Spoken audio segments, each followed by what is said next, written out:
On a fiery episode of BBC One's Question Time, the audience erupted with laughter as host Fiona Bruce directly challenged Conservative MP Nigel Huddleston over the government's controversial immigration policy.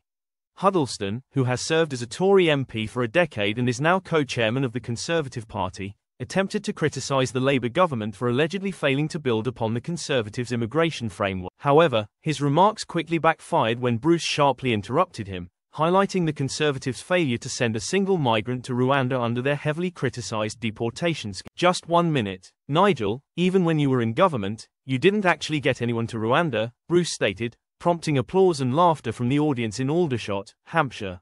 Her blunt remark referenced the costly and ineffective Rwanda plan, which saw around £700 million spent without a single deportation taking place. Despite his efforts to continue, Huddleston was interrupted not only by Bruce but also by fellow panelist Sonia Sodha, an author and broadcaster, who criticised the Conservatives' handling of immigration during their prolonged time in power.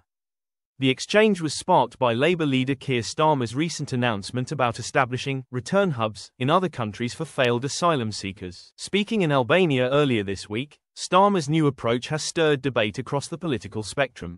As the discussion grew more tense, Bruce had to step in once again to manage the debate. Huddleston accused Labour of entering office with no real plan, claiming they came into power and didn't have a clue what they wanted to do. He blamed Labour for removing what he called deterrents for migrants and tried to tie recent Labour policy changes to the loss of the Runcorn by-election. However, Bruce wasn't letting him off the hook. She reminded viewers that the Tories' Rwanda scheme had already collapsed before Labour scrapped it.